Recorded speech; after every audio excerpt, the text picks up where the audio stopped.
Shalom, Israel. This is Sister Jackie.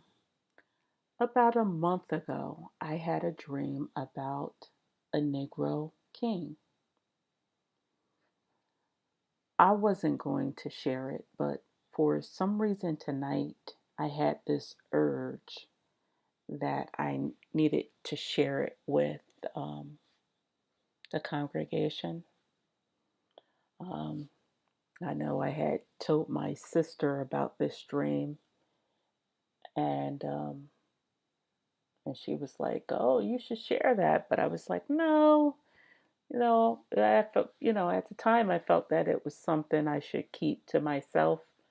But like I said, for some reason, tonight I had this urge that I needed to share the dream. Um, I know a couple of nights ago, I had another dream about the earth shifting. And I tell you, that dream was really weird.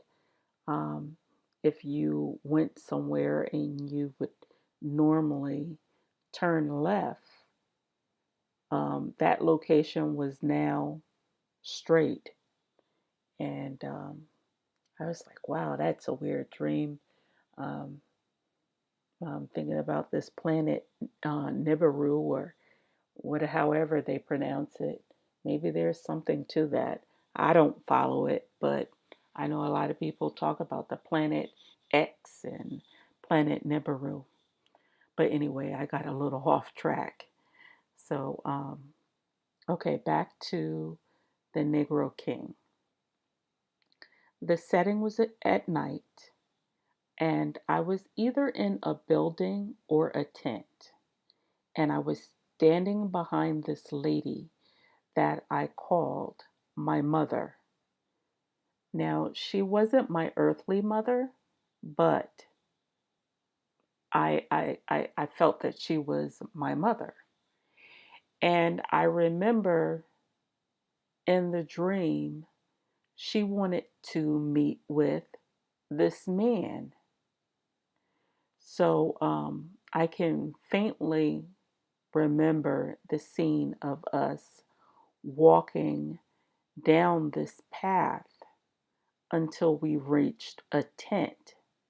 And I believe the tent had guards standing on the side of it. And as she approached, she opened the cloth, and this man was in there with, I believe, two other servants.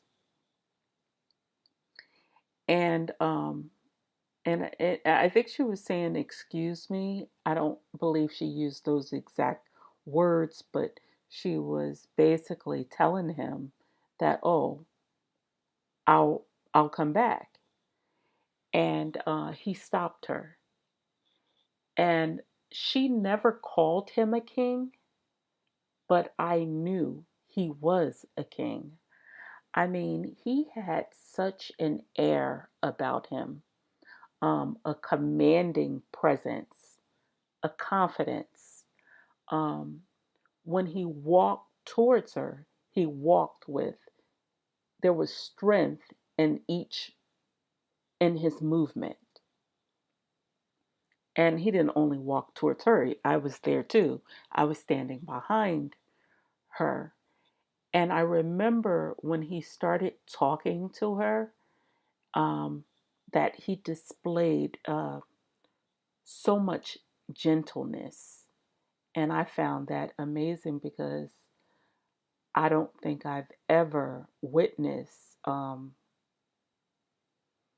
that type of gentleness from a Negro man and a Negro woman. That was just like amazing to me. I was like, wow. And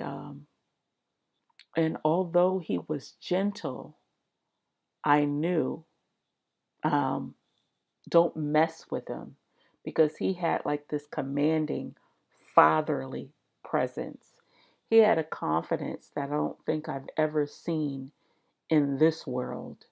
Um, and he was preparing for battle. Like when we interrupted him in the tent, the servants that was with him were putting on his armor. And but he stopped what he was doing and he took out the time to listen to the concern of, I'll call her my mother. And he was preparing for some type of battle and he had strength, he had confidence. And now that I'm thinking about the dream today, I believe the woman represented the nation of Israel. And I believe the man represented the King of Kings. And and his affection for the nation of Israel. And he was preparing for battle. He really was. Um, and which tells me that our redemption is very, very near. And I thought I would share this with you guys and uh, let me know what you think in the comments about the woman and the man. But I think this is the first time I've ever had a dream about any king. And I say think because I have a lot of dreams, a lot of different dreams. In fact, I want to do a short story series on some of my dreams. But I believe this is the first that I've had about any king, and for it to be a Negro king, I was just like, wow. Oh, he had so much confidence. If I can only express, not only confidence, it's just like his whole presence was commanding, full of authority, and it was like, wow, just from his walk, you knew, wow. But anyway, tell me your thoughts. Thank you for listening.